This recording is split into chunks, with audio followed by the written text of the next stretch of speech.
Hello and welcome to another episode of Power On Podcast, 00Status. I am one of your hosts, Motogato553. How's it going? Hope you are all doing well. And with me is the computer generated. not the reboot kind, but the CGI'd person himself. Sushi B, how's it going, Sushi B? I am all right, and I am very excited to get into this movie because it is a very divisive movie, and because also you have not seen this movie until this time, so that's a couple of the big reasons I really want to tackle this one today. Yeah, I was waiting on it until we covered it in the podcast stretch up until hiatus, and then I just was like, whatever.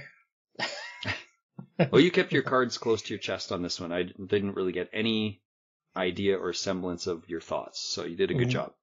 Well, that was the plan, and that is going to still be the plan as we go through this. So I'll try to keep it.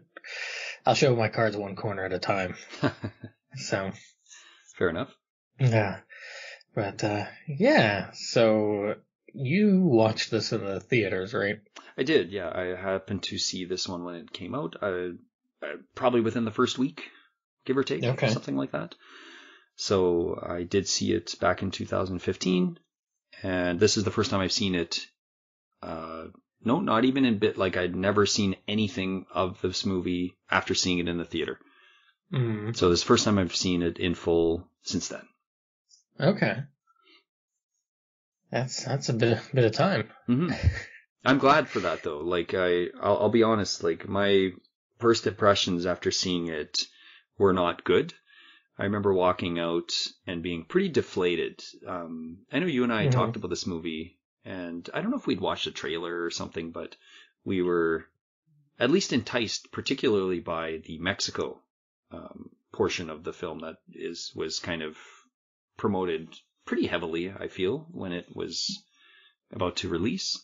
And then we kind of had a little back and forth for some time on that. And so I was pretty hopeful going into it, even though I didn't have the best time with Skyfall necessarily. But, you know, these are spectacles, right? Like when these movies are coming out, and because the Craig movies have such a long time frame typically between releases, for variety of reasons. Obviously, there's been a whole bunch of problems with the release of No Time to Die, with the pandemic going on, and then with Quantum, just the writer's strike caused a lot of issues and stuff. There's just a lot of spacing between these. So Spectre didn't have quite as long a space between Skyfall, which was nice, still a pretty good gap, but that one had kind of settled in my mind, so I was really looking forward to this adventure. I see. Well, yeah, and I honestly don't remember what my thoughts were. I don't think they were too excited, which is probably what had kept me from watching it in the first place. Okay. That's the only thing I can think of, but that, and also I think I was just a little too focused on other things at that point. Yeah, that would make sense at that time for yourself. Yeah, I mean, the only thing I can kind of think of, actually I can't. 2015, I don't know, mid 2000 teens, kind of congeals into just a bleh. Don't really remember too horribly much going on with it. So, yeah, I don't know. I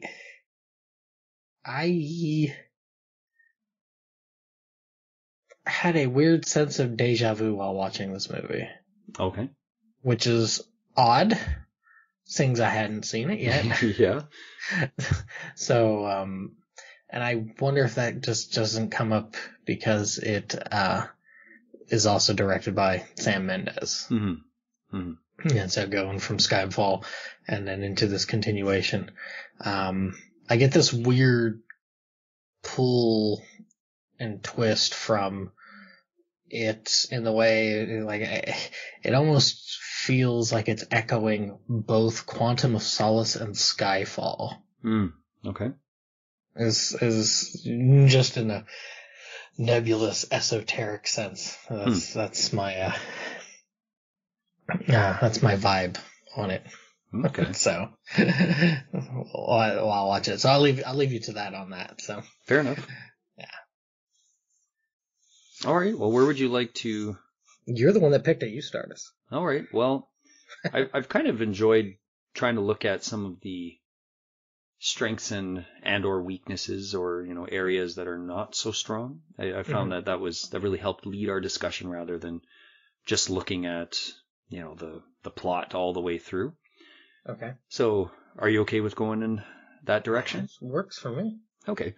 Well, one of the things that I personally found upon this watch of this movie, and especially having such a big gap, as I said earlier, I'm really glad I had a lot of time to come back to this movie and not really have had any exposure to it since that initial viewing. And it really helped me put into context this I don't know, arc or whatever you want to call it with Craig. And also to have some of the last however many Bonds we've watched up to this point kind of, I think, influenced my opinion a little bit here in a different light, rather than just coming off of Skyfall and not really liking that and not really having led up to this movie with other Bond movies in mind. But I personally, I like the opening 5 minutes. I like that song, that the Bond theme song interlaced with that heavy drum beat and the vibe of the Day of the Dead celebration. I love that whole. I know it's not one continuous take. There's a couple of like clever cuts that you blink and you kind of miss that it's cut, and it feels like a one big long take. But I love the outfits. I mean, Bond's outfit to me looks really, really cool. It's a really neat way to introduce him in this movie, and kind of starts off right away with a little bit of an espionage take that I feel the Craig movies have really not taken much light towards. They've been a little bit more plot heavy on sort of the emotional side of things, and then action heavy. But the espionage piece was, and I think this also happens a lot with the Pierce Brosnan movies, right? The espionage piece is like almost non-existent. There's much more into the action and what have you. And I would probably say that this comes from just seeing the behind the scenes and stuff of they always want to like ping on they bring so much humanity to the role. They said it for Pierce, and then they also say it for Craig. And like I had mentioned to you a couple of days ago when I had watched the behind the scenes were not very informative. Not a lot of info going from there, but by golly gee, that word humanity came up again. And I wanted to, stick a needle in my ear, because I'm just tired of hearing about how. We'll get to that point. That's coming up. Not quite in the ear, but. Right. We'll have so much humanity. These characters bring so much humanity, and I'm just like, okay, like say, stop saying it, and just go with it. Yeah, just I got it. Stop using this word, right? Please. But the opening is it's a nice vibe.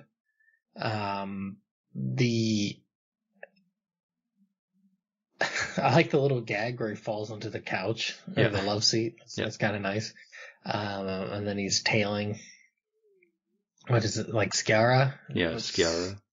Yeah.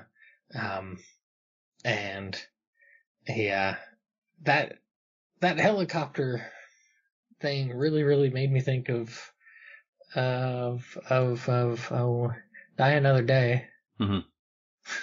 Just because it's a helicopter, and stuff. But the fight inside it is it's kind of, I like the fight in it. Brutal. Aside from the obvious green screen shots.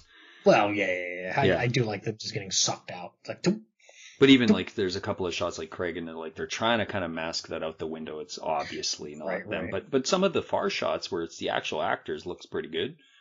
Like, yeah, they made a point about oh, he's walking on the edge of the building there. That's actually him. I'm like, okay. It's a pretty cool wide ledge. I mean, right. I mean, cool. You know, if he was like tippy-toeing across something, maybe a little bit more impressive. But it's the swagger of him, right? As he's, you know, he goes into the room and it's like, okay, the girl's thinking like, oh yeah, this is going to be a, you know, my lucky day or something, and he's already switched out from the skeleton costume, which that would be a cool Halloween costume, honestly. Like it's a great looking costume. It looks really cool on Craig. And I, as I said, I like the espionage piece of how he's standing there with the cane, and then he kind of like tilts his head down to kind of look to the side, like the tail Sciarra, and just the body language he uses when he's in the costume looks really cool. And it gave me a bit of a Baron Samedi vibe too. Right. So I like that a lot. Yeah, and then like I said, the first 5 minutes particularly, and then at the 5-minute mark is when you get the bomb go off in the building, and then you get into your action sequence. And I like after he gets up from the couch, and you know, him and Sciarra just kind of both stop and look at each other for that moment. I kind of like it's almost like this. He's confused. Bond's not confused, but it's like, what are the next steps kind of thing. Like he's got to see what Sciarra's going to do before he makes a move. Right. So I like that part. And then it's a little goofy that the party's still going on, even though an entire building just collapsed, you know, around the block. Like that's kind of ridiculous. But I guess if you were far enough, and if, you know, the party's as loud as they're implying it is, if you were 2, 4, 5, whatever, 10 blocks down, yeah, you might not hear that.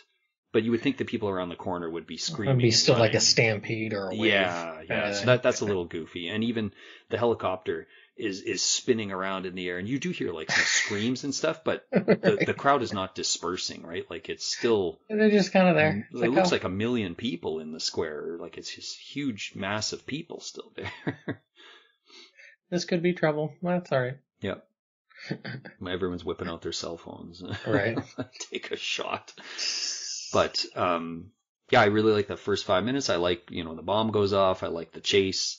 The helicopter part, I'm not like super keen on it. I don't mind it. I do like when he, you know, kicks him and he goes, gets completely pulled right out of the door, like as you would expect somebody to do so. But it's like, but why is Bond beating the hell out of the pilot, full well knowing does he not think like, oh geez, if I kill this guy or knock him out, like we're gonna crash immediately? Right. And Bond's kind of at this point where he's not just quite a blunt object anymore. Like he's a little more calculating in a lot of his actions and kills and stuff by this point. Like in Casino, he's a little bit more just bulldozed right to the end line, right to the finish line. But by this point, after the other 2 movies have come along, I feel like he's a bit more refined. But it's a little bit of and it's one of many odd choices that characters make. Couldn't have anything to do with him being a producer on it. I don't know. But yeah. What do you think of the Spectre reveal right there with the ring? I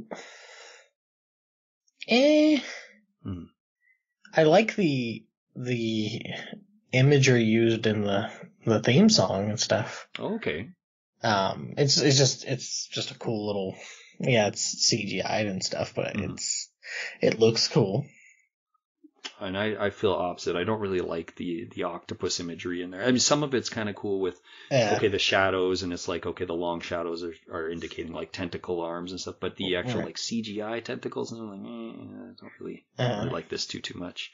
But some of the other stuff I like in there with, showing some of the previous characters and like them disappearing into shadow, or I think Silva like smashes into 1 million pieces and so I like that. I was like, that's kind of neat to See, I didn't like that. We were like Okay. on complete opposite sides of that. Okay. Like well, and this is something I'm not as keen on. And I mean, I get it because it's a continuation, Mm-hmm. and it does lean heavy on it, but I guess a big problem I have with the movie as a whole is that if you're just going to plop yourself to it, like, you're not going to get much out of it. Yeah. Compared to, like, if you've seen, leading up to it, it'll be a lot. And while that is certainly something, like, it's just kind of, I don't know how to put it. It's similarly with, like, the Marvel stuff, when it's like, oh, you build and build and build, and then you get this payoff. Mm-hmm. And you build and build and build, and there's not really that as much of a payoff. Mm-hmm. It feels like the payoff for it versus just kind of watching it isn't really that stark, but it's more of like, if you don't really watch it, you're just kind of like, eh. Or, the movies proceeding up to it, you're just kind of like, eh, okay, some of the stuff is happening. Mm-hmm. And it's just, that's all there is to it. Yeah, for sure. And this is obviously much more self-contained in the sense of like with those Marvel movies. If you don't see X movie, you miss like a important reference or whatever. Whereas here, your 3 preceding movies, and most people, if you're a Bond fan, will you're not going to be too lost. But you're right. If somebody is not familiar and watching this, you're probably going to have a lot of points of, I assume that's important, but I don't know why it's important. So. Right. Cough, cough, the Pale King. Yeah. Well, yes and no. Like, I found for that piece, because like, yes, we know the payoff, obviously, having seen previous films. But I thought, okay, if you're not familiar with what's going on, I didn't find that part too much, like, too. I can't find the word I want, but I found other parts of the movie were more where you're like, what does that mean? Whereas this, it was like, okay, they're implying that this guy's important. Bond meets him, and it's like, if you're watching this for the first time, it's like, okay, obviously they have some kind of history. The end. Like, it didn't feel to me like you had to know everything that was going on, because Mr. White, even though he's important, he's always in the shadows, right? Like, he's not really up front, like, of the movies he's in. Like, he just kind of isn't. Like, he more so in Quantum, yes, but still kind of no. Mm-hmm. Like, he doesn't play the main villain or anything like that. So. Right. So I didn't find that piece too much more, but some of the other parts were way more like, like, what's this mean? Right. Even for somebody who's seen the previous 3 movies, is still like,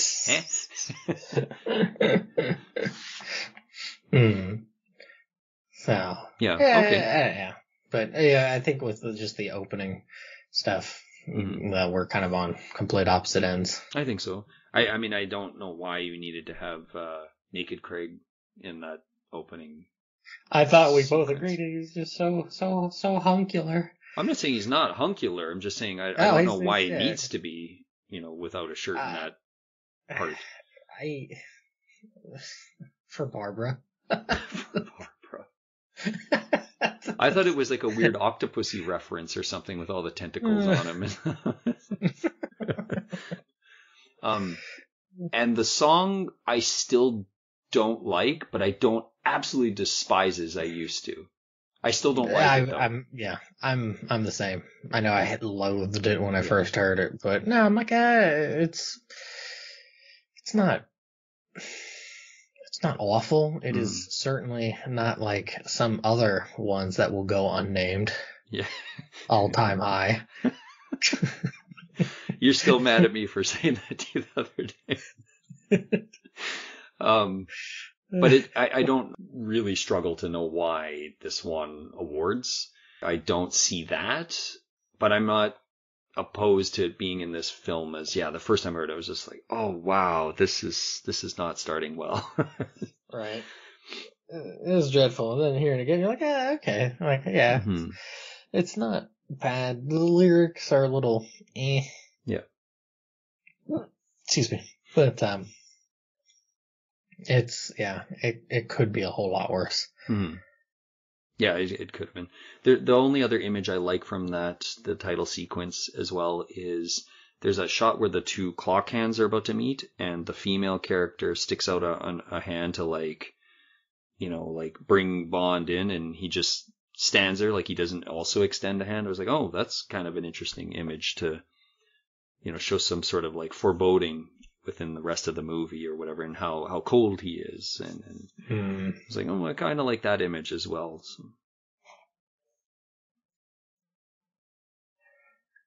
Yeah, I'm trying to think. I kind of like the gun firing and then it almost looking like an ink spray there. I know you don't care for the octopi not as much look, but I like that transition. Mm-hmm, it's just kind of like, oh, well, that's neat. But it's very dark though, much like the Skyfall one, color wise and color scheme. Yeah, you get a little bit of yellows in that, but for the most part, there's a lot of blacks, grays, a lot of darker colors for the most part. That's fair, seeing it's really going into they really tried to make Spectre spooky evil for a while in this film. And I mean, maybe it's also because it came out like in October in the UK, so maybe it's like, I don't think they went. I don't think they had that kind of foresight. Who knows? You'd be surprised at how much. Yeah, but I don't know. It's still at that time of year where it's so spookiness. So. Yeah, maybe, but I would think it's just much more like you said. They're just trying to keep a level of mystery with the Spectre entity. Okay, well, a couple other things. I have to say this much. Honestly, I would say the first hour and 40 minutes, I don't think you're going to agree with me. I'm fine with this movie for the first hour and 40 minutes. I like that this really tries to lean heavily into an espionage film. And I've seen a lot of people complain that they like it's boring, it's slow.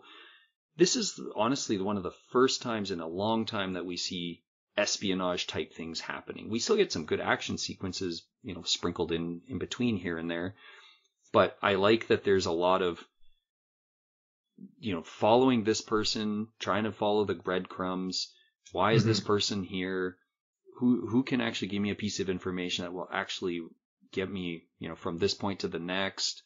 Here's a secret room. Like there actually is some level of intrigue with that, and I like that in this movie. And I think I've seen a lot of people rag on it and just being it's boring, it's slow, nothing happens. I'm like, no, plenty is happening. It's just.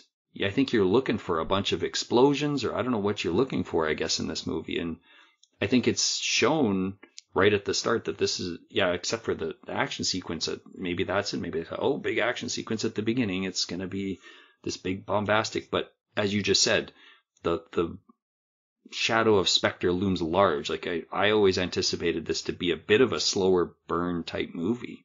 And I personally find that a strength. Well, the first chunk of the movie is all right. You have this issue, and I don't mean I mean just in like the sense of the story, an issue that goes on of sort of Bond being Bond, but now he is kind of the senior member. Compared to the rest of the cast of the crew there, everybody else is new, fresh faces. Well, except Mallory. No, but Mallory's new. Okay, yeah, okay, I see. That's what I mean. They're all new to the organization, right? And now they're, and then all of a sudden they're like MI5 and MI6 are being merged together, and you get this. It's not really like. It's pretty on the nose about, they're going to be making the 9 eyes and all this, the technology to be able to know where everybody is. Smart blood. Yep. Sounds like like this would never, ever go wrong. No problems with it whatsoever. It's a bit Only on South the nose. Africa sees a problem with this. Good on you, South Africa. And you know why those things that are happening in Tanzania and where was the other place that was? Oh, I forget. Yeah, they're just like newspaper clippings or whatever. It's just like short news casts that show a couple of terrorist strikes or whatever. Right. One bad thing, and then you go to it. So you have somebody who's supposed to be this senior member who has been in MI6, who is, in the eyes of everybody else, acting the fool. Right. Just loose cannon, and old M was able to put a leash on the old boy, but new M is kind of like, dude, what's your problem? Like, we have all these other things going on, right. And you're going gallivanting around in Mexico City, right? Sprinkling flowers and then, but here the problem with Bond is that he's like, I was just there on vacation, right? And it's this. I guess I'm kind of confused as to why he doesn't have this. He has this reservation in trusting Mallory, or I mean, he's willing to trust Moneypenny, and especially Q. Like the thing with Q, like I'm maybe that's one of the things. Like how he acts is a bit confusing to me, but he's not willing to give M the heads up. It just seems like there's not really a reason to give him the head, like to be so sneaky about this. Right. Like maybe because of Skyfall, and Mallory was still more or less opposing, his predecessor M, and they were on opposite sides still. And even though they sort of reconcile by the end, but it's so abrupt by the end, there's not really a reconciliation that could have happened in such a short term. And but there's not like a span of time that's defined through there. I know, so yeah. it So makes we don't it really get that. hard to. Yeah. I presume this was not too long after, though, because we get that message from the previous M. Right. So that's where I'm like, I see what you mean, but I kind of thought of this within less than 6 months of Skyfall. Mm-hmm. And so I could see where maybe he's still not agreeing with the new M, and also the fact that he might not quite understand that MI5 and MI6, the merger, is not being conducted by Mallory. Like, he might still think at this point, oh yeah, Mallory's all on board for this. Yeah.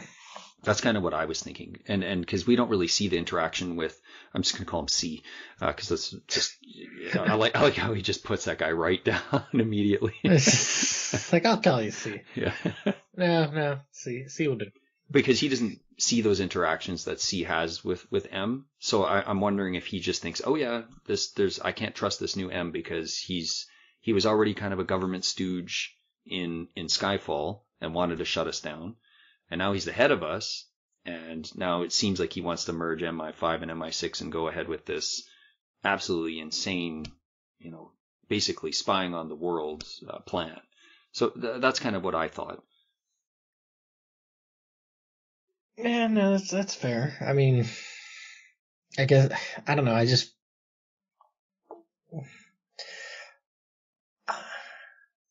guess it would just been nice to get a little bit more to it, because it just, like I said, I get it's cut real quick with Skyrim and how it ends, but it just... Skyfall. Thank you, Skyfall. I'm sleepy. With Skyfall there, but I don't know, it just feels like the trajectory doesn't quite match up with what ends up transpiring. Mm-hmm. Especially because he's willing to trust Moneypenny and Q to do what they do. Mm-hmm. And it's maybe less trust and more like willing to abuse that trust. Yeah, I could see that probably being the case, especially with Q. I think he does have a bit more trust probably with Moneypenny because of some of the interactions they had, and kind of having to come full circle with the fact that she shot him in the previous movie, but by the end they seem to have kind of worked things out, and even before that they seem to be a pretty good team, like at the beginning of that movie until that incident happens. And I think he fully understands that she only did that under orders and she was not comfortable making that decision. Right. She doesn't know when to pull or not to pull the trigger. Right. So I have like a lot of respect for Craig in this movie. I feel like he, of all the characters, he actually seems to really move things forward, and he seems really confident in this movie, and he has a lot of like charisma with the other people when he's on screen, except for one character. Well, two characters, sorry.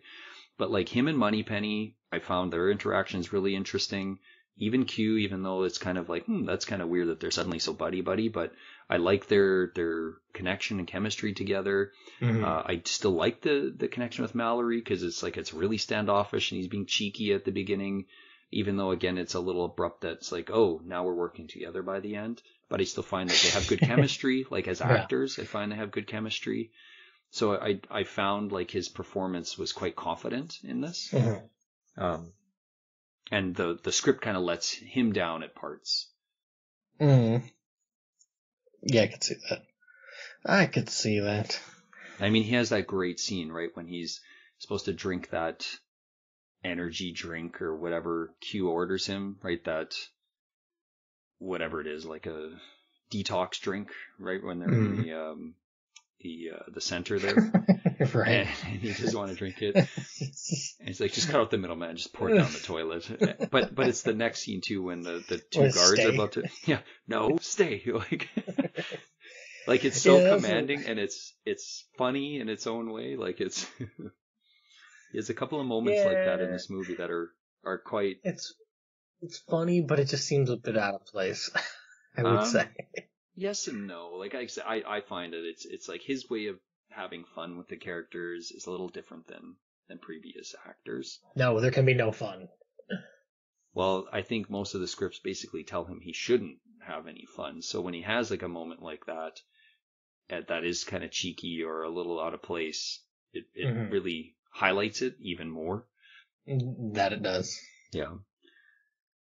Because he doesn't smirk a lot. Like he does a little bit in this movie, but it's not a lot, right? There's not a lot of happiness on his face and much of the movie. Mirth is gone. Yeah.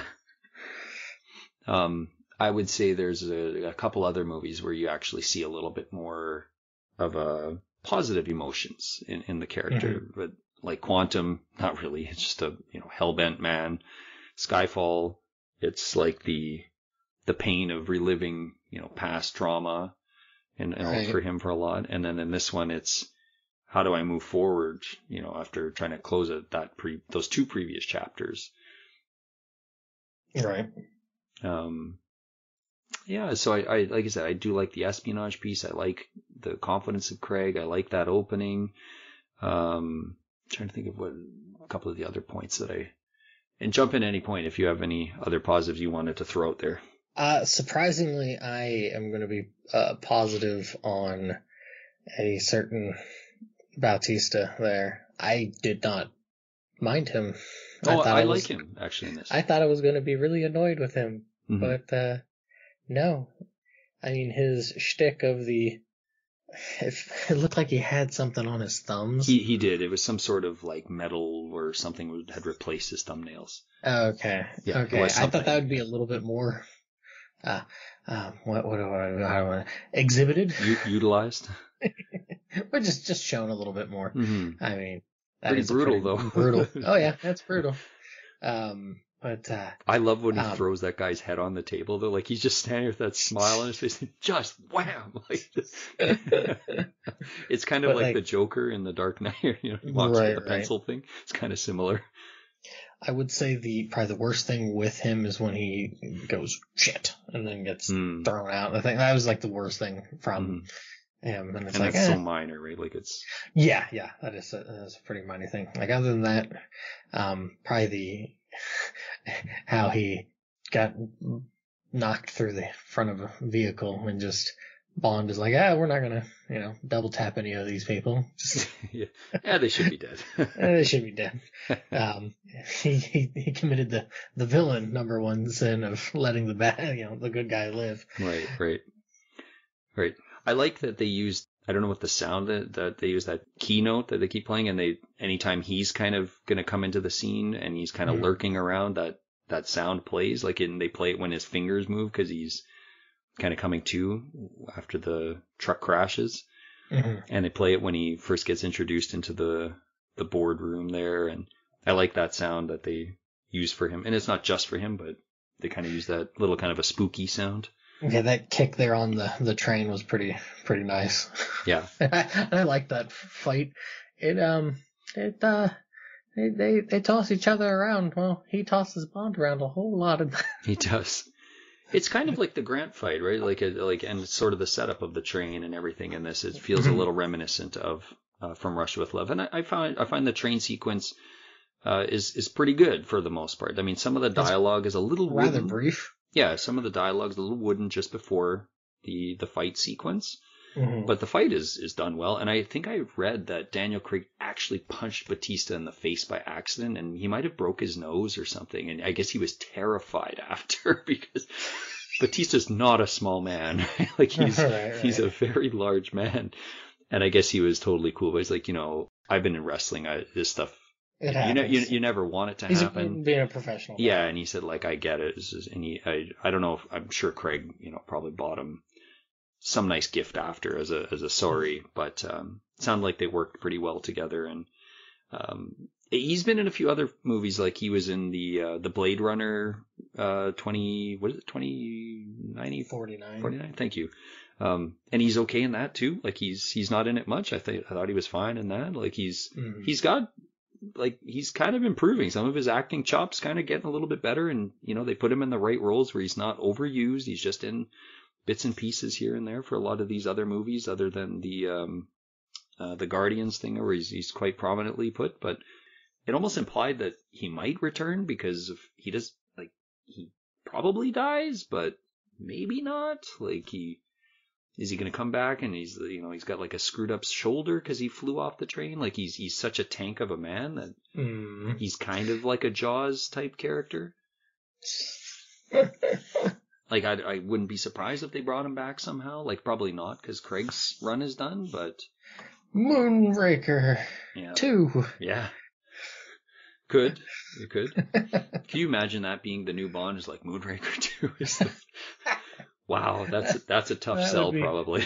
That would be one really out there thought. You might be the only pre-order ticket sale. Oh no. Well, you and maybe a couple others, but not too many.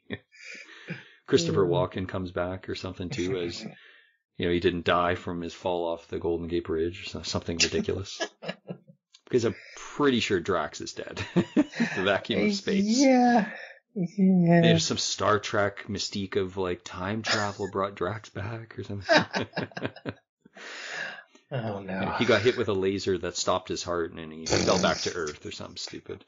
Who knows? You can make up a lot of wacky stuff. Anyways, yeah, I agree though. I like Mr. Hinks. Mr. Hinks is a lot better than Jinx. I'll say that too. There you go. I like the play on the shadows and everything. And like I said, they really tried to make Spectre out to be very spooky, very scary, for the first chunk of the film. And like, especially that board meeting, you mentioned it, like it's got this creepiness to it. It made me think of, like Eyes Wide Shut. Without all the sex. Yeah, no, I can see that. So it's just because that's got a spooky flair to it as well, right? Like it's such a weird. Right. That movie's weird, just how it's like implying all these things, and you're like, what is going on? All this secrecy and everything, and then when you get to that sequence, and you're like, okay, this is like you get a payoff at least, right? It's not just Tom Cruise walking around and getting all this weird information, meeting all these weird people and everything, and nothing happens. Like you get a pretty massive payoff, actually. Like of like, whoa, okay, that's pretty bizarre. You don't get so much of a payoff here, but I do like that they try to, and like, whoever the head of the table is only whispering things, and everyone's really, really nervous around right, once that character enters. And on edge, which that's, I guess, part of my, I don't know how to phrase it. Part of my wonder is like, at least with the old Blofeld, it's like, oh yeah, the dude's crazy enough to, oh, you're dead. You failed me. Die. Yeah, he just offs people right away. Right. Yep. And, the man who didn't really get much time to show his chops, just gets murked right there by Mr. Hanks. Yeah. You don't really see Blofeld go, yeah, you goofed. Right. Time for me to press the button and you die, kind of thing. It's not as direct. Mm-hmm. So there's a bit of a weirdness to the fear everyone has. Yeah, there's this the fear and the mm-hmm. it not that it translated exactly well, because there's a lot of goofiness. Yeah, I think they just wanted to avoid that hokiness, right, of a chair flipping over and someone falling into a pit of flames and stuff, or right. A pool of piranhas, or whatever else they used for some of those deaths. I guess it's that. Yeah, it's the mild manneredness, and then it's just Christoph Waltz is not the right person for it. Mm-hmm. Yeah, he's so good in Inglourious Bastards, and it's almost like they thought we can just literally transpose this, and it doesn't work, because in that he is so charming, and you want to hate him. I don't know if you've seen that movie, but oh yeah, he's I like that so movie. charming and so despicable. But in this, they just want him to play much more reserved and creepy, and I think he could probably do it, but and who knows how he was directed to do the character and everything. And again, I think the script doesn't help much when it comes to the backstory that they wanted to try to shoehorn in and all this kind of stuff. But yeah, he just doesn't come across menacing enough in most of the scenes. And they don't, if they had given him like a maniacal part in the movie, he's just so reserved the entire time. Like even after his face gets scarred, like later on, when he's behind the bulletproof glass, like they should have had him just go absolutely insane there, right? Like just yelling and his spit is on the glass. Like they could have just let him go completely unchained there, and then been like, I'm gonna blow you up now. Nah, see, I would not have liked that. Like I kind of like the even keel response to that. I think it's too much, though. It makes him too blasé. Like there just isn't enough to. Right. I think it's because of I think it's because of how he has all the others. Like the creepiest bit was there when they're on the base and he says something where they all stop and they just kind of all look at him and stuff. Like, that was kind of, you're like, oh, that's kind of creepy. But and then he's got the whole like very just blasé, but also just kind of offhandedness when he's doing the whole like explaining what he's going to try to do with this torture and stuff like that. Right. I get it. I think if you're going to show the maniacalness, something beforehand, because when he tells him that, oh yeah, I've done all this stuff, all the women in your life, right, all your pain and everything, right. Like it doesn't quite hit, partially because of the length between each films will make that be a hard hit to make, but also there's not enough there to make that claim have much weight to it or validity to it, you know? Mm-hmm. Like Vesper's death. Really? I mean, yeah, but I remember seeing it. Yeah. Like, Bond could have if he tried really hard. Yeah. And the thing wasn't jammed, so it was sort of kind of not really. Yeah, M's, sort of yes, sort of no. Right, yeah. M's, I mean, once again, leaning back into Skyfall. You know, love you, Judi Dench, but, you know, go enjoy retirement, please. Yeah. It's just, and then the whole thing with him being his, like, adoptive brother, I absolutely hate. I don't know a single person who likes that, but we gotta save the negatives for. We've suddenly jumped in all the negatives. Fair enough. But it's just like there are things I don't mind about like his introduction. The worst thing that I can think of, like in that introduction with him, because I like that he's at the funeral, but you can't really tell. You just get a is. smidge of a glimpse of him, yeah. Right, and then but when he like finally reveals himself and he's like cuckoo kind of thing, you're like, what the hell does that even? Yeah, I don't know what that part was supposed to mean, other than like, well, was it the bird taking over the nest or whatever? Right. It's in reference to like, predator birds that will lay their eggs in other birds' nests and that. So like, he is ass mad that his dad liked this other kid or like tried to, help raise a kid. Right. Like, really? Yeah. This is Broly level of DBZ writing kind of thing going here. He's mad because Goku cried Kakarot cried next to him that whole time. So he turned into the legendary Super Saiyan. Yeah. And stabbed her. Like, it's just such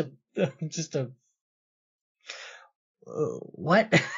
Yeah, it's too bad that the seeds were not planted a little bit further back to know that they were going to get, well, because they didn't know they were going to get the Spectre rights back. They didn't know they were going to get this, so that's why the whole quantum thing, and then it was like, oh, well, why don't we just say quantum is a part of Spectre? If they would have been able to plant some level of seeds, earlier, other than just be like, quantum's actually this. It just feels so out of left field, right? To be like, oh, okay, like, I guess that makes sense, but not really. Whereas if it was like, okay, they're talking about quantum, but there's like some kind of octopus imagery somewhere, something like this, right? Like something small that I know they weren't allowed to use that. So, I'm trying to think of I personally, some other positives though. The car chase scene to me is fun. I've heard people complain about that too. Like it's all narrow streets and it's at night, and it's like, that's okay. They don't want to get too crazy about using contraptions and stuff. They used a few, like, got the torch blowing out onto the car and stuff, and I like the finally using a proper one. Ejector seat, like the atmosphere one was pretty nice. I giggled at that. Oh yeah. It's like, oh, come on. Oh no. Flips it over. And it's still really cool driving, and I think that Rome backdrop is pretty cool, that it's actually narrow streets and stuff. And I get that some people are like, oh, well, Bond, he looks somewhat disinterested. I'm like, I think it's just because he's trying to do two things at once. He's trying to have this conversation with Moneypenny, which, again, I kind of see that as being distracting as a viewer. But, he just got out of this massive Spectre meeting. He's trying to get answers as quickly as possible. Right. And I find the car chase scenes cool. And, two gorgeous cars, obviously. Yeah. Absolutely stunning cars. And I like, when they get up on the side of the canal, the speed that would be required to do that. Like, people are like, oh, any car can do it. No, like, you need a lot of speed to actually be able to maintain that. And it looks really cool. Like, they've done a good job. I just run it. Oh yeah. 10 steps across it and nodded to a run. Yeah, well done, Sonic. Gotta go fast. So I like that, and even the little gag with the old guy in the car is kind of a cute little gag. Like it's just enough, right? It's just enough of a gag, right? So. Right. It really, really touched my heart in the same way as Top Gear Rally for the Super Nintendo. I liked the night car chase there in Rome. It was pretty good, I'd say. I like the drifting reminds me a lot of Outrun 2 because Outrun 2 is just like all drifting. So it's like, it looks cool. What was the Squaresoft racer game? Emotion No. S Driving or whatever that one was called for the PS2? No, for the NES. Squaresoft. Rad Racer? Yes. The Outrun ripoff? the second level. Okay, yeah, the night level. Yes. Not Top Gear for the SNES? Well, I've already mentioned that, but that would be another one. You said N64 one. No, I've never played the N64 one. Oh, maybe I misheard you. Sorry. That's the one with that really heavy song. I still love the intro, just how it zooms in that. That's such a Euro song that it plays. Yeah, it's so good. But enough about the amazing music. The whole soundtrack's so good. It's such. All 5 songs are great. Yeah, and even the game itself actually had a pretty decent sense of speed honestly for the SNES. It wasn't bad. Not quite as good as F-Zero when it comes to the speed and like the scaling, but I still find it was really good. But anyways, yeah. So it's funny to have like shades of those old games. With just the drifting, and I like that the streets are mostly narrow, but when they get into those wide areas and they're utilizing as much of that road as possible once they get to that point, and I think it looks really cool.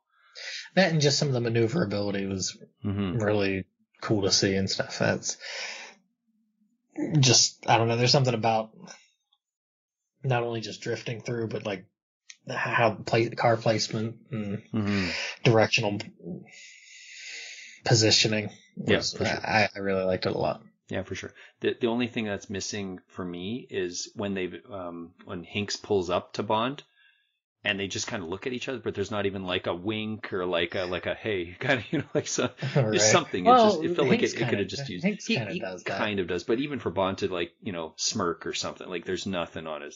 There's no emotion, and like that's kind of a bit of a missed opportunity. But it's such a blink and you miss it scene anyways. But but I do like that a lot as well. Just trying to think of a couple of the other scenes. Oh, I really like the Mr. White scene. I like that it kind of brings some closure to that whole arc and just the sort of the fallout for him, right? Like that he was never a good person, but even he has a line he won't cross, and that he's being poisoned by, what is it, thallium? Is it? Yep, thallium poison, and he's had this innocent. He's already overlived, as far as he knows, and as far as Bond can estimate that he should have. Which then asks why shoot him? Why send somebody to kill him at that point? Right. On the Spectre side of things, it's like, oh, you've already got him with thallium.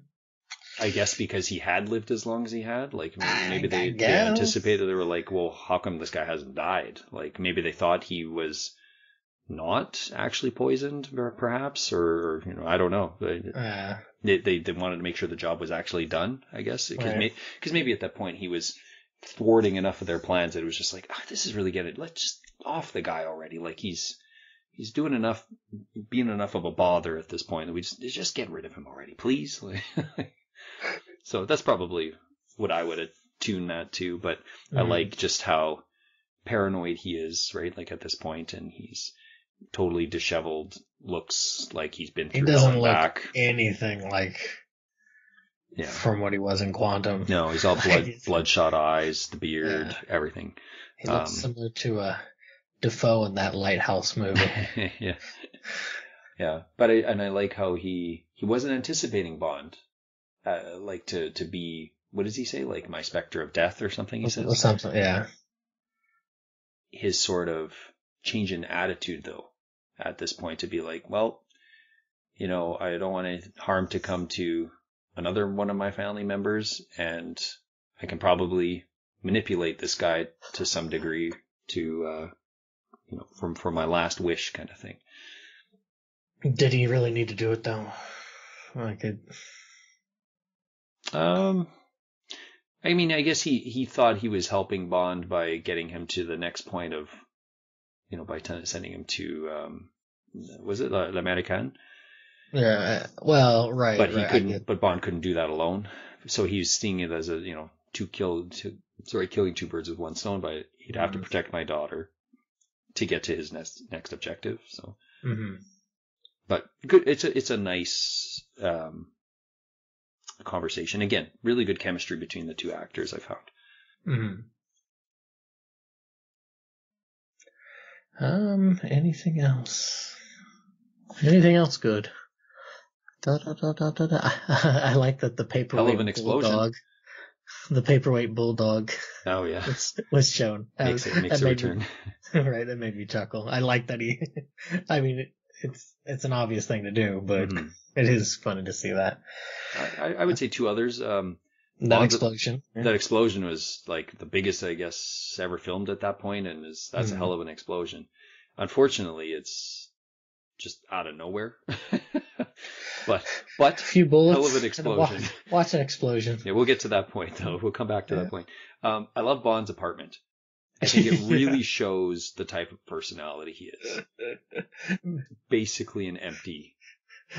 Makes me think of the meme of the chair with the game system and a TV on the stand. It's like how guys can live like this is disgusting. I don't remember the exact meme for it, but it doesn't look filthy. That's the thing. It doesn't look filthy. It's just like things are in boxes. He could care less about where he lives. Right. I'm surprised like his sofa doesn't have the plastic wrap still on it or something. he doesn't seem like he's ever there. And even in Skyfall, right, they're like, we put what little artifacts you have in storage so you can collect them, which clearly wasn't much. I mean, he gets some of the Skyfall artifacts back, but so I like that. I think it really plays, because look at the Moore apartment. Remember, he lived in like that disgusting bungalow thing, like right. It was disgusting. Like it was just like, and I see why he would live like a bit of a higher lifestyle. It's an ugly decor, but besides that, this current Craig Bond is those things don't matter to him, right? Like, right. And it really suits the character in this this film. One thing I do like, and you can disagree with me on this, I don't mind it so much. I like that at L'Américaine, he tears the place apart. Like he's he gets all these mentions from Madeline Swan about her memories and stuff like that, and he's like, I apologize what I'm about to do, kind of thing. And he just starts tearing it apart. But the thing I like about it, you don't find anything really outside of something buried back there. Yeah. Well, no, the drink. It isn't until the mouse kind of shows him the way, which I actually don't mind that. Like, some people might be like, oh, that's a stupid contrivance, or somebody might say, oh, that's an ass pull. And kind of like, oh yeah, I got it. Like, sometimes that thing just sort of happens, where it's just this spontaneous, oh, well, it's like right there kind of thing. Right.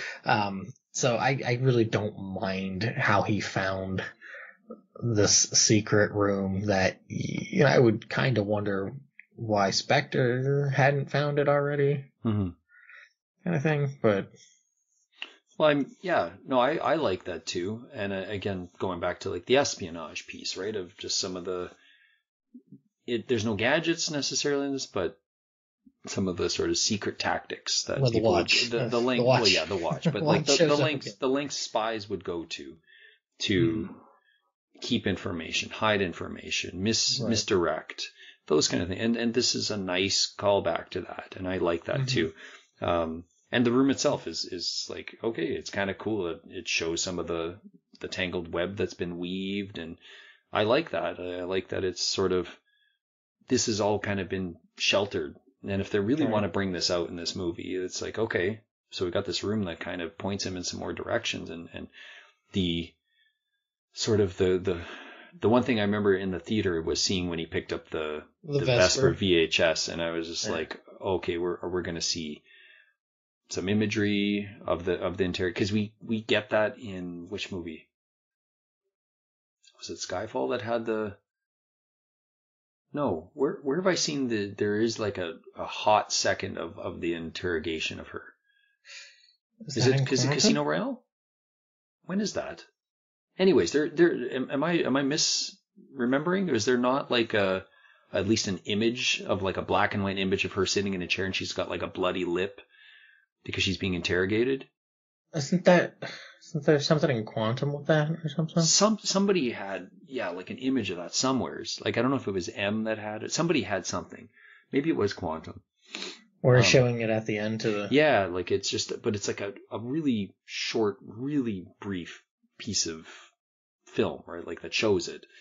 Like she's getting interrogated, and it's like that, but he didn't know about that until this gets his tape in hand, and he totally pauses for a moment to kind of collect himself. All right.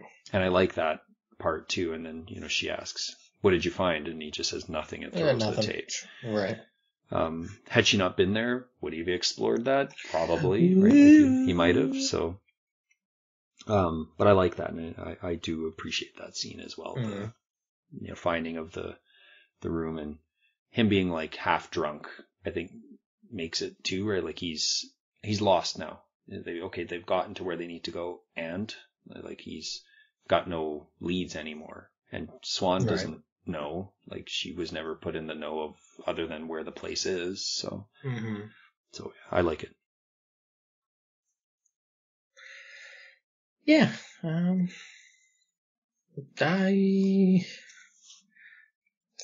having a hard time coming up with more things I like.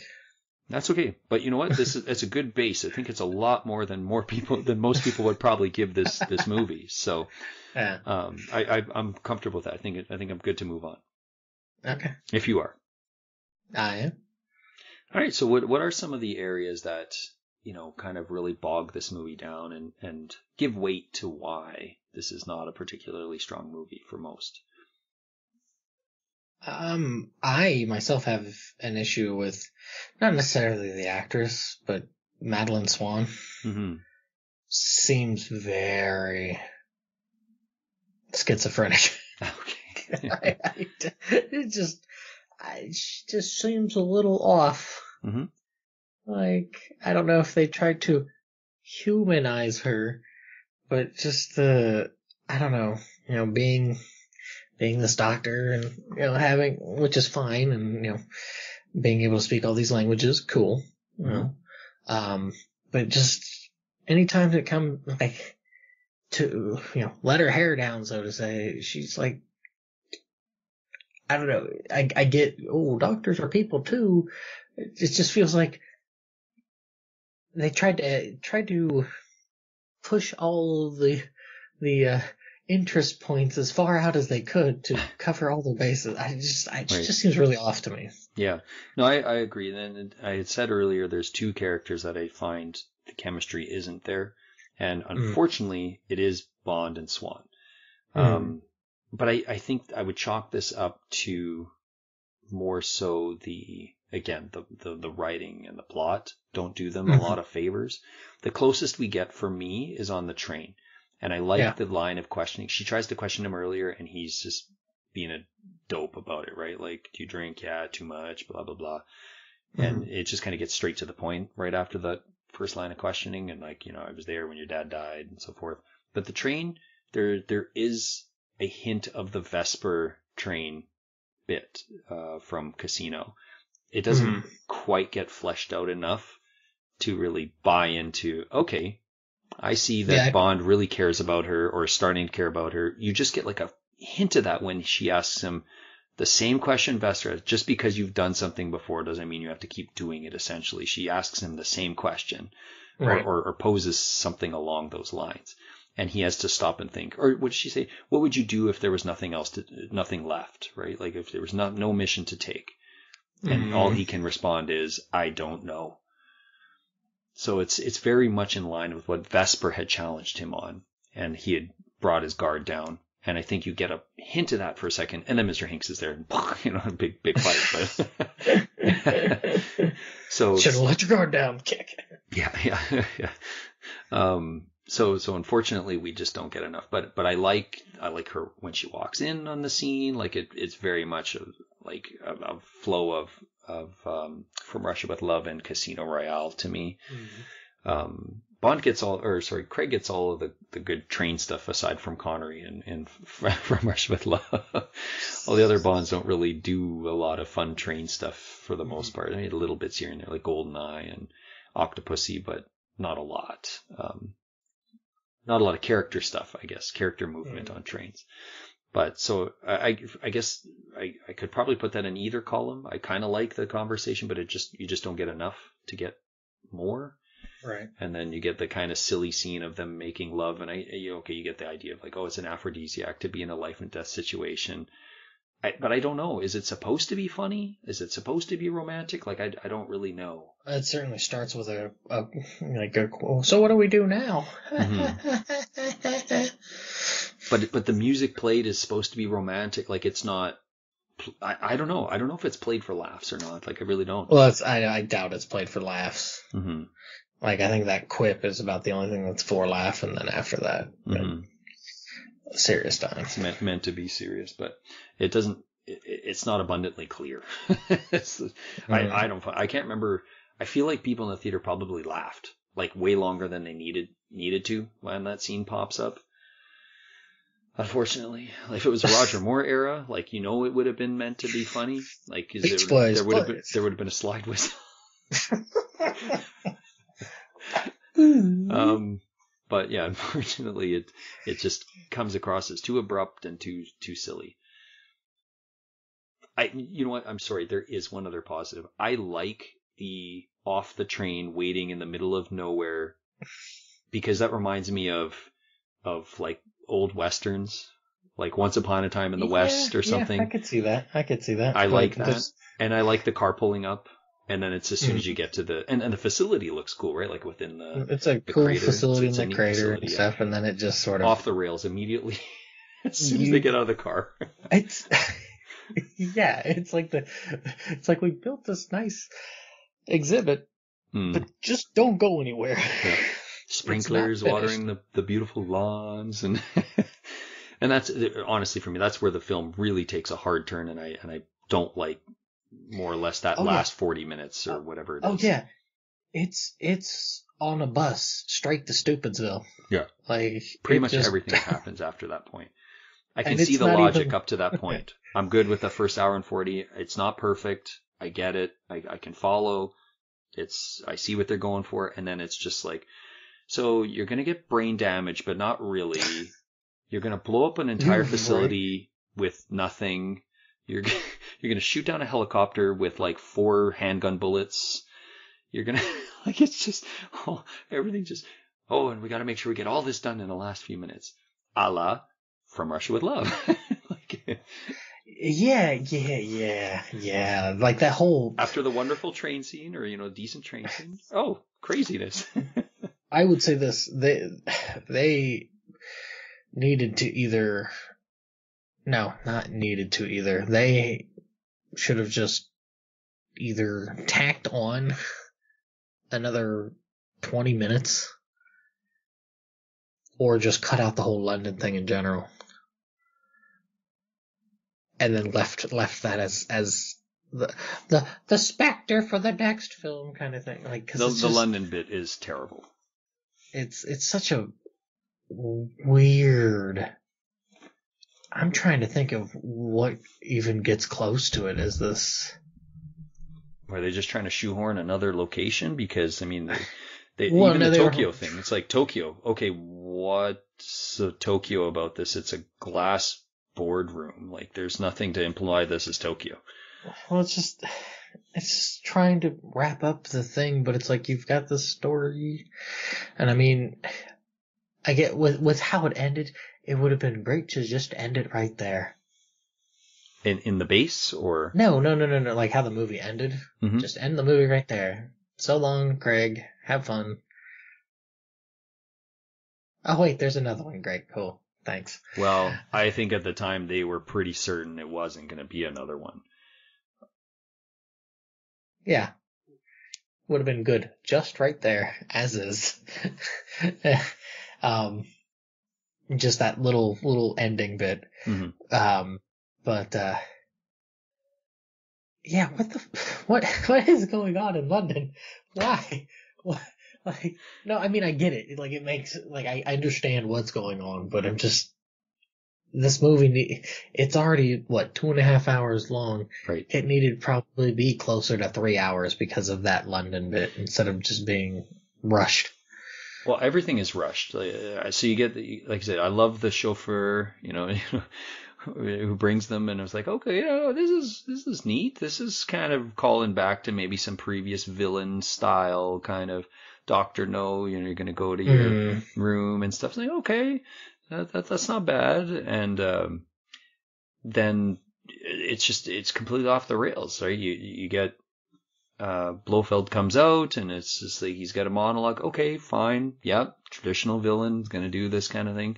You get the awkward, like, do you want to touch it? And it's like, I'm like, huh? Like, we really got, like, I know these movies have a lot of double entendres, but, huh? Like, why didn't he just start explaining what the meteorite was instead of, you can touch it? Like, it's just so weird.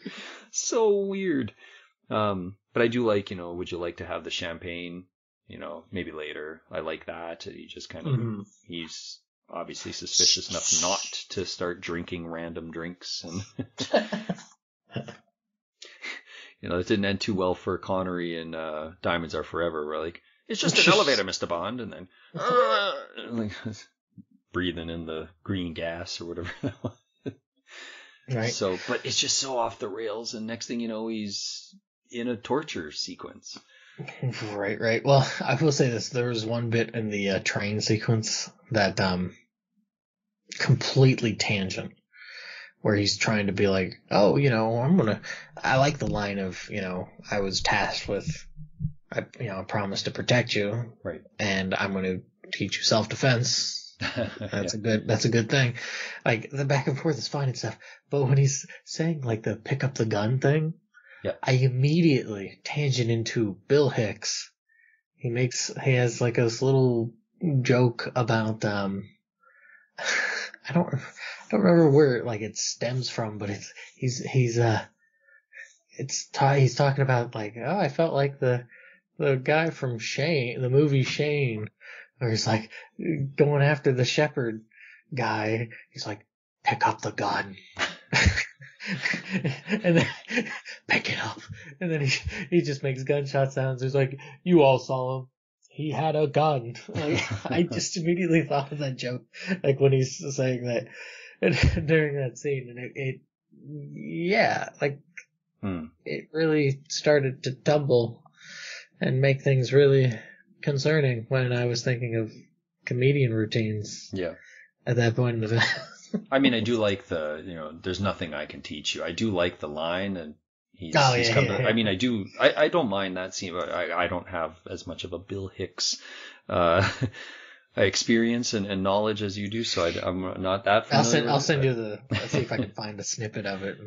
It's just because the way he says it too is, pick up the gun. Is Bill Hicks the one who has the joke about there's only two kind of people in this world, liars or nose pickers and liars or something? Is that him? No, he was. I can't remember who makes that joke, but he kind of like an angry ranter. Think of somebody in the line of like, obviously not nearly as prolific as George Carlin, but has that anger that Leary really capitalized on. Dennis Leary capitalized on the 90s, but shoot it back to the mid 80s. Right. and then he passed in the early 90s and stuff. So that could be. Maybe he did say that nose pickers and liars. He could have. I'm not 100% sure. But you say Carlin, and all I can think of is like Hardcore History with George Carlin. No, that's Dan Carlin. No, I know, but can you imagine Hardcore History with George Carlin? It would certainly be something. That'd be quite amusing as well. dressed up as the conductor from Thomas the Tank Engine. 5 hours of George Carlin just like complaining about, a war or something would be pretty amusing.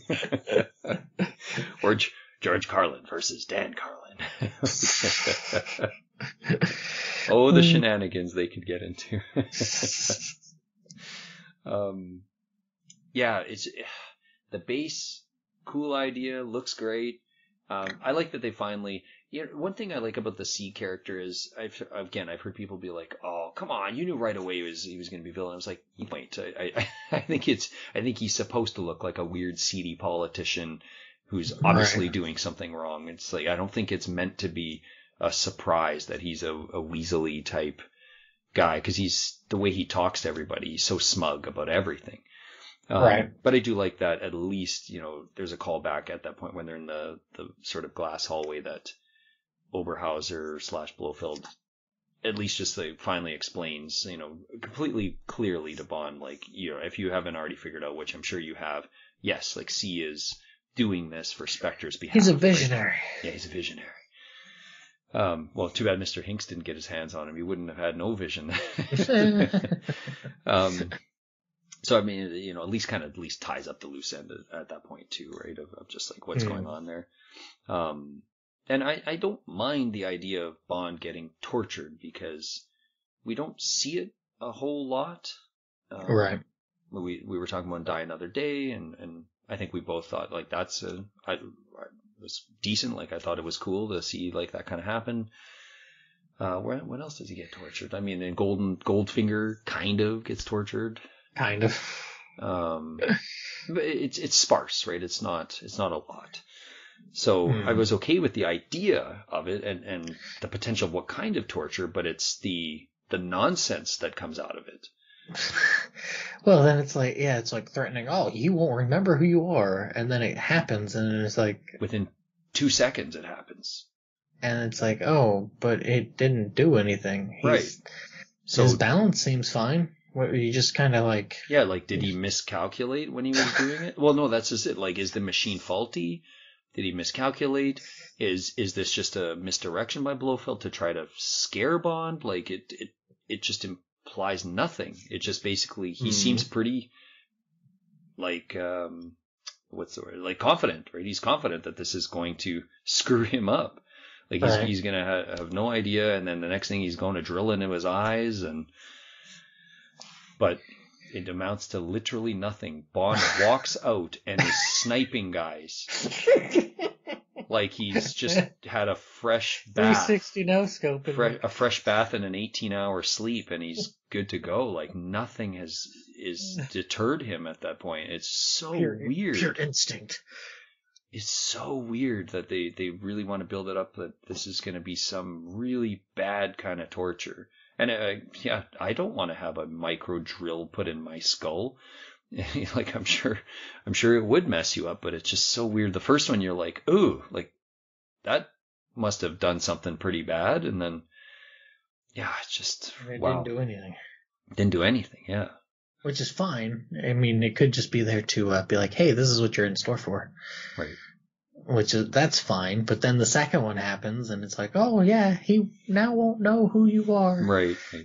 Well, does he say anything about the first one? Does he just say it's going to hurt like hell? Does he? I can't remember. I thought that like affected his balance. Well, that's what I thought. I thought he said that something that is going to really put you off kilter, and it's going to hurt more when we do this several more times after doing this first one. Right. Like it's going to hit a pain receptor of some kind. I thought he said. Something like where it was like, this is going to really, you're not going to have a good time. Well, because the first one was kind of in that lower, below the jaw area where you have that really bad, like if you press behind there, it doesn't feel good, right? Like it's kind of a pretty hard sensory spot behind your jaw. And I thought that's where it kind of drilled him. I don't know. No, anyways, I thought it doesn't matter. In front of the ear. whatever it is, it's just ridiculous. Like I remember seeing it in the theater and being, how is it 15 seconds later he hasn't lost any memories? Like right. He didn't forget who Vesper is. He didn't forget anything. It just makes no sense. Like, and that's where I was like, was this supposed to be a misdirection? Was this just right. Like, was he saying this just to make him placebo him basically into thinking he would forget? And then, cause he's, I don't know. Like, I don't know. Cause the very next one is he's going to go drill both of his eyes out. Right, so right. It's not like it didn't seem like he was messing around, but it's just the ridiculous, like going back to some of the earlier Bonds of, you know, he can withstand explosions and like nothing. Yeah, it's bad. It's just bad. Right. It's awful. Yeah. And even the scene right after is awful, not because of the action per se, but because of the lack of action. Yeah.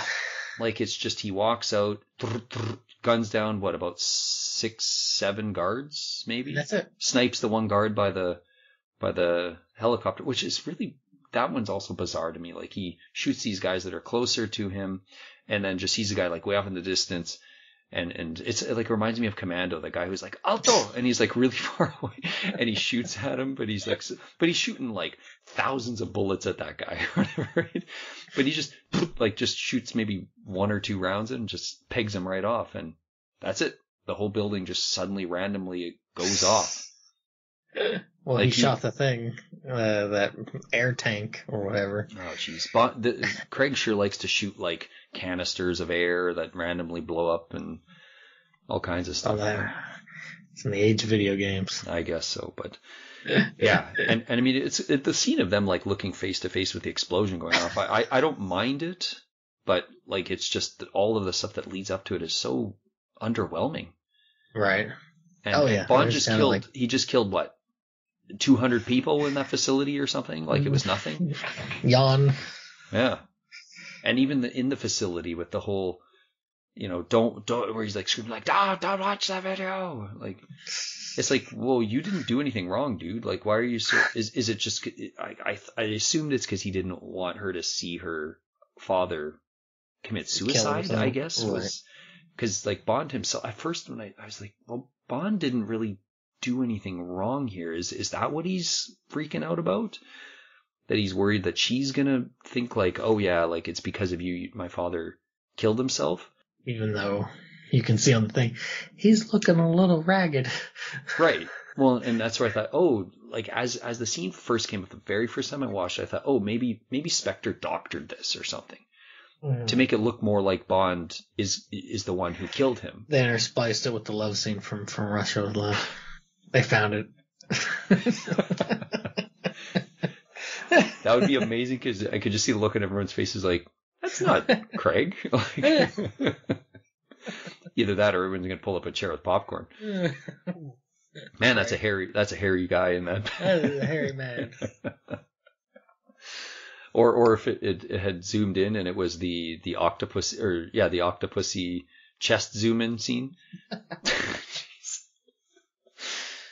Or the robot from View to a Kill zooming in on far too old to be filmed in the shower. Roger Moore. That would be pretty funny. It could have been any number of bad. Don't watch it. Don't watch it. Look at me. Yeah, Roger Moore making love to Grace Jones. I don't know who got the short end of the stick on that one. I would like to think. Oh, Grace Jones. Yeah, I would have to think Grace Jones. Like she was pretty damn athletic and in amazing shape. So not only that, but she was Lundgren at the time. Yeah, I just mean more so because I can't imagine she was gentle in bed. Sort of thinking. Especially the way the character was portrayed, right? So,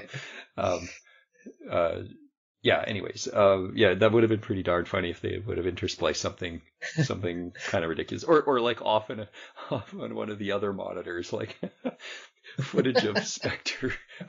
You know, remember the time we filmed Roger? You know, Connery. You know, in Russia. I guess it wasn't Russia, but Turkey, but whatever. That would have been kind of a funny little Easter egg. But yeah, that's what I mean. That whole scene makes no sense, and then suddenly cut. We're in London. Okay, why are we back in London now? Oh, because stuff has to happen. Right. We have stuff we haven't tied up yet. Right. And I get the C part of like, okay, so yeah, you're going to go to London because you want to stop C. Okay, that part I get. But like, how did A Bond just suddenly get there in the helicopter that fast? Instant transmission, Goku Warf. Well, yeah, like, where I want to have this. Well, okay, so if that were the case, why is he not merged with a fly? Why is he not running around like Jeff Goldblum's The Fly? Bond fly, or instead of Brundle fly. But so anyways, yeah, I don't like how that is one thing this movie has really bad jump cuts. Jump, cut, and next scene. It's very poorly edited in a lot of scenes, aside from the beginning with the fake long take kind of thing. They used it all up in the beginning. They sure did. So yeah, that's kind of unfortunate that it's just so knee jerk after that hour 40 of like, got to get all this stuff in. And then, like you said, I don't mind the sort of Bond driving off into the sunset type deal. No, yeah. I don't mind it, but it is also quite abrupt. Like we just get to that point because she suddenly just decides in the heat of the moment, yeah, you know what, I'm not really cut out for this. And just leave. And what does Bond do? Oh, okay. And just proceeds with the mission. Like, it's just so weird. And it just goes back to like the lack of good setup and chemistry. And they want to really imply like she's just like Vesper. And it's just not there in most of the scenes. Yeah. No, it's not. Not at all. It's too bad. What else you got? What else did I got? Kind of pinging on what I ragged on with Blofeld and stuff is that why is it that Hanks is like the best villain out of all of this in the movie? That's some such a small bit. It's like that just shows you like how weak the evil is. It has this. How weak the evil is. You get the evil that men don't do. The evil that men don't do lives on and on. Oh, but there's just no. Yeah, because it's this build up, and you're like, okay, menacing, cool, spooky, woo, and then you get the off the rails, freaking budget version of.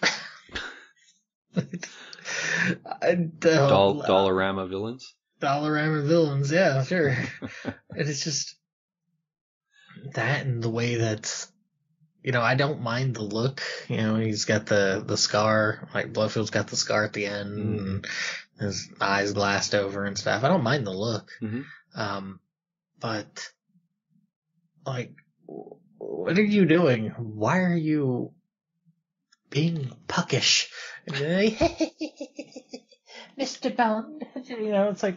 Well, that's why I said I wish he would have just like kind of spazzed out because Bond's kind of ruined all these plans at this point. And I wish he would have just been. He didn't have to go like really, really crazy, but just kind of screaming at him like something about, you stole my father from me or something like because if they wanted to play into this brothers bit so much. It's very weird how calm he is the entire time to me, even in that bitter final moment, like when he's like, he basically has like his Palpatine, like, do it moment, right? Where he's like, just touch it. But he says like, shoot me or whatever he says, right? Like just end it, I think he says.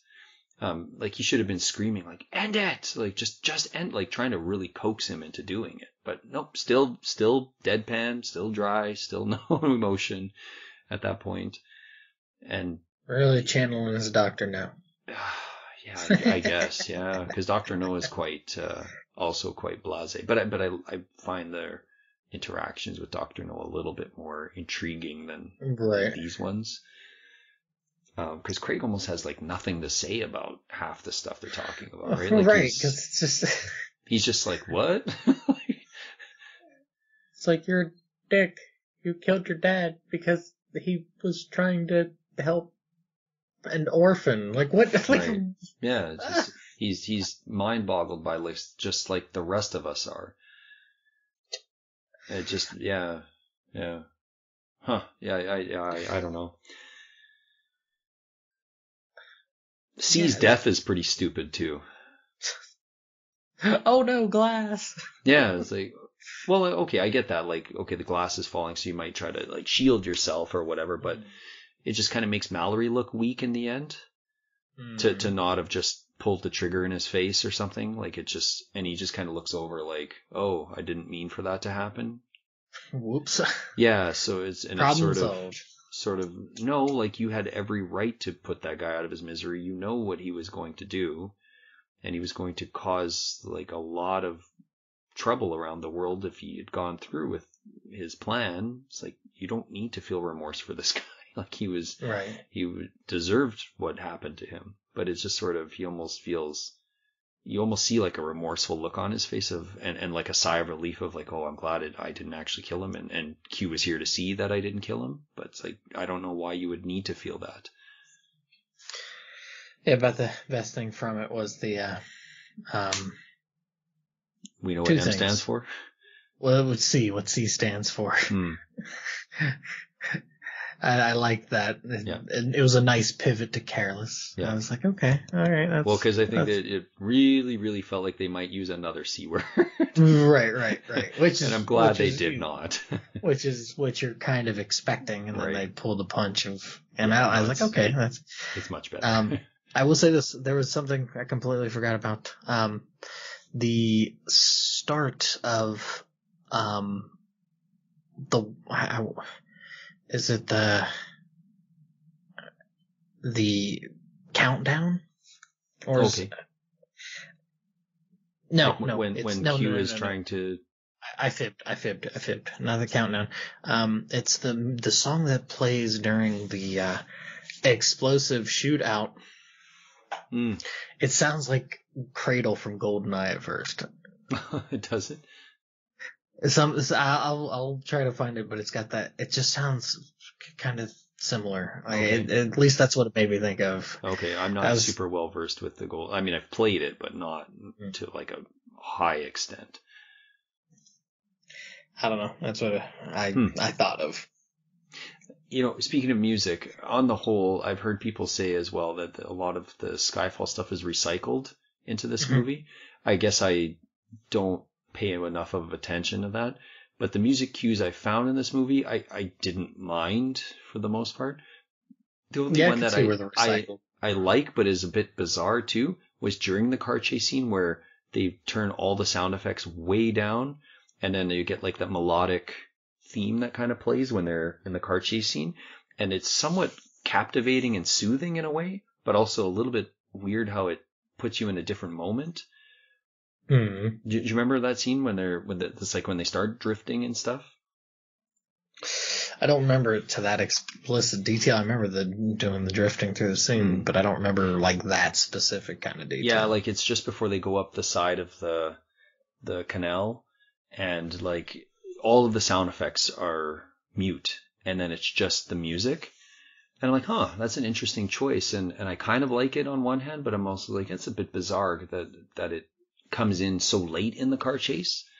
But I think it's just to heighten the chase, I guess. But maybe a scene to go back and watch, like just even I'm sure there's a YouTube clip of it or whatever, just to kind of see what it looks like again. But I was like, I kind of like it, but it is a bit of a strange choice.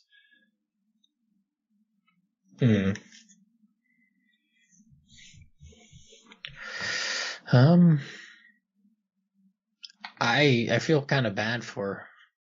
In one hand, I feel bad. In another hand, I'm like, good for her, anyways. But like Monica Bellucci's, yeah, she doesn't get much. She doesn't really get much of anything. I do like her scene though, where she's expecting to be executed. Yeah. Like that's pretty well done, and it's like that feels like a long take as well, where she's just walking and she knows they're in the room, and she goes to get a drink, turns on the music she wants to hear, and is just ready for it to end. Right. But yeah, she's just such a small, tiny piece in the movie, about as much as in The Matrix. Yeah, that's true. The good news is they didn't just offer though either. Like in the previous 3 Bond movies, all of those side Bond female characters are in for also not very long, and they're all killed off. Mm-hmm. Like Severin, Strawberry Fields. I can never remember the one from Casino Royale, but Strawberry Fields. All same thing though, right? With all of them, and thankfully she doesn't get killed, at least as far as we know. Thank you, Felix. Yeah. What a weird this is. Like, I know a man named Felix is like, you couldn't give us even a 30-second phone call with Felix or something, like even just his voice over a call or something. Right. Maybe he made love to the Monica Bellucci character as well. That was a pretty sexy scene though, I gotta say. Like they those two also had pretty decent chemistry, like, and like him even seducing at 50, her. she still looked good. What's that? I said even at 50 she still looked good. Yeah, she's still a stunning lady. I didn't mind that sort of seductive scene, even though it's a little out of place, kind of. But okay, like it's. Well, yeah, yes and no. I mean, it is kind of mentioned, how he's never around. More for doing what this evil Spectre peoples do with, kidnapping children and using them as Pokemon cards and that sort of thing, and that she's not really that intimate with them. So like you could see. Plus, Bond is supposed to, quote unquote, supposed to be like, that's kind of his thing. Is that, I think it's mentioned in the Casino Royale one about like like the women that he likes. Yeah. It's something single? Like, no. Sorry. It's like okay, yeah, okay. Smart? Yeah. No. Single. Yeah. Which the foreshadowing in that is great as well. Yeah. So. Yeah, he's always been a bit of a cuckoo, going after other people's birds, we'll say. And the ones that are single all end up dead. Right. Huh. Yeah. One other thing, again, some points I don't mind it, and other points I don't like it, is the plane versus cars battle. It's a bit. Like, I don't mind the side of the mountain, and he's like chasing them, and okay, I was like, okay, yeah, that's fine. That doesn't bug me too much. Mm-hmm. But then when it's like, what could you honestly do with a plane? Like, you can't slam into the side of a car. You really can just ram it. Like, that's the only option you have. There's no maneuverability. So it kind of takes out some of the suspense. Like, you just know there's not much else he can do except maybe lose a wing and smash into them. That's really it. Like, that's all he can possibly do here. The only thing that was nice was Swan stabbing that dude. With the injection shot. Right. Like, that was the only thing I was like, okay. Yeah. But I like his attitude too, just like totally stone face, and just like looks at her like, are you kidding? Like, I have a gun. Yeah, stop that. And I like the little escape bit by Q there. It's not bad. I didn't mind that. It was like, okay, he's in trouble. Yeah. Well, okay. He kind of just squirrels away. Yeah, shows a little bit of ingenuity there, right? Like, for somebody who's not a field agent. And but not to the point of where he's pulling out all these random gadgets to get away. Just like, he just saw the right opportunity. Oh, this is like, basic training, I assume, right? Of how would you escape if you were ever in a bad spot? Wait for this to happen. Wait for this to happen. So I agree. I think that's fine. Q's used a lot in this, though, maybe a little too much. Yeah. But again, thankfully his chemistry with Craig is strong enough that it's like, okay, it's too bad that you get the opening scene, then you get him suddenly randomly in Austria, then you suddenly get him, he's got to run away, then now he's in London, and it's like, he's used maybe a little more than necessary compared to like how much he was used in Skyfall, which was adequate. I think it was adequate enough in Skyfall. I agree with that. Yep. I don't think I have too many more points I'd want to hit. If you have anything else? No, not really. Yeah, I think I've voiced my pleasures and displeasures with this film. All right. Well, you ready to jump into some scores then? Let's do it. Awesome. So I think typically the person who picks the film does do the first score. Correct, Amundo. I am willing to bow down to you for this one if you would like to. No, don't you dare. Well, no, don't you dare. I'm only saying this because I had seen this movie and you hadn't, and that's where I'm just wondering if you would like to throw yours out first. No? Absolutely not. Okay. So I have to say I was surprised in this viewing. I was anticipating this viewing, and I came out far more positive than I ever expected to, because my first viewing was not very positive. Mm-hmm. And I really took me by surprise. I don't have any other way to explain it. And I'm glad I got to see this movie again, and I'm glad I waited as long as I did to see it again. It really helped put a lot of perspective in this and try to really assess were there actually strengths? Because I remember walking out not feeling there was really anything strong other than that opening. Mm-hmm. So I'm glad that I got an opportunity to see it again. And I'm going to give it I don't think you're going to agree with this score. I actually think I'm going to go with a 4. And I don't think most people would rank this movie that high. I do not hear people speak very positively of this film on the whole. Mm. Everyone's always, it's the worst Craig. Well, a lot of people put Quantum as the worst Craig because they're like, because of the strike and all that messed up the movie and whatever. But this one is always in the bottom 2. Like it's always in the bottom 2. And I've found, as much as this movie has faults and a lot of really silly plot points that are just so dumb and unfortunately not used well, I still find, for whatever reason, I had way more fun watching this and enjoyed this more than Skyfall still. So I'm going with a 4. I'm of two minds in this, and I bring this up because of what I had said way back when we started this, was that this movie probably fits better as somebody who's watched the Craig stuff, somebody who's a bit more versed in like just different stuff with Bond in general. You probably come away with it with a bit more, or at least a higher appreciation for it than you would if it was something that was just kind of plunked into your lap to be like, hey, watch Spectre. Yeah, it's certainly not a starter film. Yeah. If you put it as a starter film, it's going to be kind of like, for better or for worse. Yeah. I don't hate the film, and there are parts that I do like of it, but it just, it stubs its toe like everywhere it goes. Yeah, and it's that's just fair. Like, where are you going with this? Like I said before, it feels like this is what Skyfall should have been to me, but it's got that wonky element of Quantum of Solace. It's almost like they echoed that sort of stuff and they repeated it, but they didn't realize they plagiarized themselves, so they kind of just scribbled over things and they just tried to change some lines here and there. Mm-hmm. That's what this film feels like to me. Mm-hmm.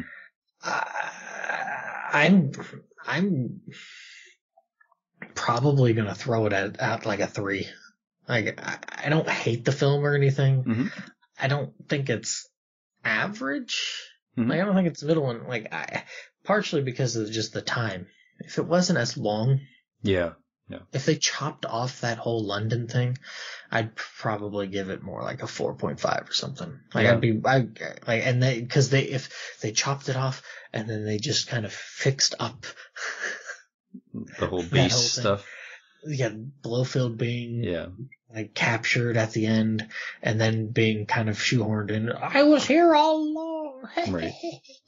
It's you really, you get it with the Casino Royale and Quantum, but then Skyfall feels way off base from that. Right. And then Blofeld's kind of like Silver Point too. Like, right. It's just, I don't hate it as much as I thought I was going to hate it. That's true. I honestly, I was not sure what you were going to come out on this movie. Like, I'm probably reserving that hate for No Time to Die now, but maybe not. Right now that you've come through this and didn't hate it as much, like you never know. And I know you had alluded something about that the other day, and I was like, okay, well, like let's wait till we get to that movie. It's like, like I know you've heard stuff about it and this and that, but you got to see it to really know. Exactly. But this is the problem. Like, this was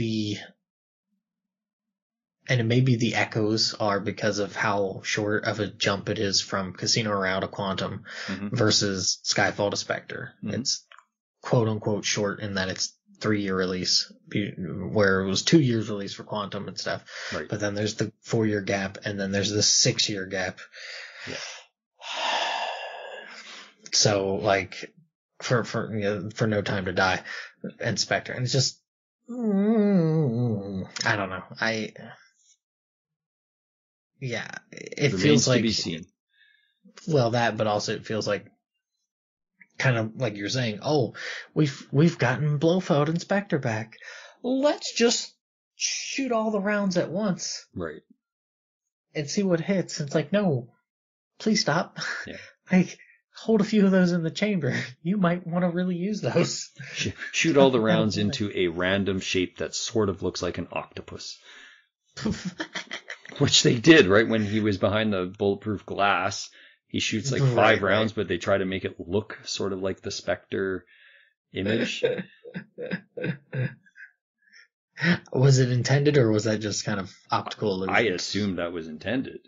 Right. I mean, and maybe I'm wrong. Maybe I'm just looking at it that way, but it sure to me looked like the way the cracks kind of go down from it. I thought that when I saw it. I mean, that's what I thought, So, but I could be wrong. Yeah. I don't know.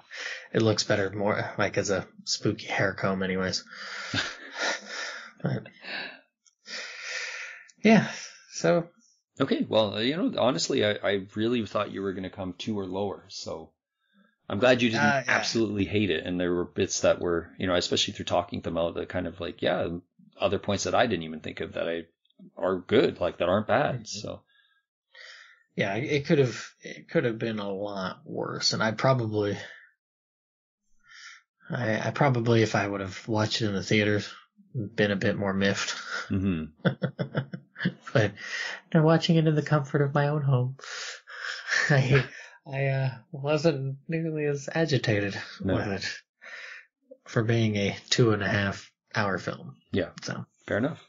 Yeah. All right. Well, it's your pick. So where would you like to steer the ship? We're running out of places to go. Sort of. I mean, there's still a decent chunk. So revisit Craig a whole lot more. No. I mean, sort of. I mean, there's 3 Yeah, more. because that's a whole lot more. Kind of. I mean, one obviously, No Time to Die is obviously going to be the bookend. So right. So we have some Roger Moores. We have actually he's quite low on like films left, and then we were trying to get through those. We still have Dalton and at least a few more Connerys. Trying to a couple more Connerys. You were just. I was trying to get through the more ones, and we're going to go through more of the recede the pain. We're going to get through it. I'm tired of more. I'm going to go with it because I have not seen it in God knows how long, but we're going to go with For Your Eyes Only. Okay, For Your Eyes Only. Yes. Well, yes. One that's not that I can. Yeah, I can't recall it well. So. Yeah. Interesting. Yeah. Yeah, because we'll save the better one as a good send off. Yeah, the supposed better one. Supposedly, according to most people's rankings, the supposed better one. But yeah, we'll go with. We shall see what Carl has to say about that. For Eyes Only, yeah, this is one that I've been not sure about for a while, just because I've drawn a blank. I have no recollection of this one, so. Yeah, it'll be fun to jump back, and yeah, because who knows, maybe I'll not be as, I don't know, judgmental. But I doubt it. Either that, or you will be very, very pleased to know that there will only be one left after that. Right. And I might just do you the favor of just picking it next. Just mercy court it. Done. Or make you sweat a little bit longer. No. So yeah. All right. Any last pieces and parts you want to? No, I don't think so. Again, Spectre, I can see why it's disliked so vehemently by many people, but I think it is a movie that surprised me, honestly. I'm glad we did have a chance to get through it, and I'm glad it wasn't early on as well. Mm-hmm. I think I probably would have disliked it a lot more if it was early on, but just having some things to kind of buffer it up to this point, and just some of the callbacks, right? Like there's the From Russia with Love callbacks.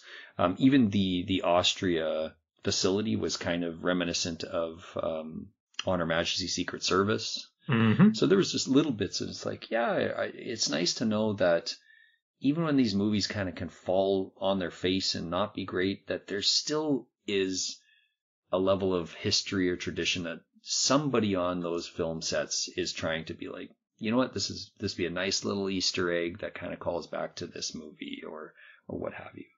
It's an Easter egg because we're starving. We need some sustenance.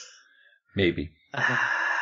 But yeah, I will agree with you. This is a movie, and I'm glad it's done.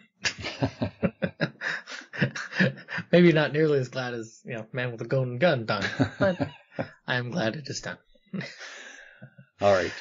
Yeah, so from Sushi and myself, thanks for listening. If you have any sort of comments and all sort of fun jazz, please put them down below. If you are the Spectre super fan, I would really like to know why. There's got to be somebody, and maybe it's you. Anyways, that's it. So thanks for listening, and we will return.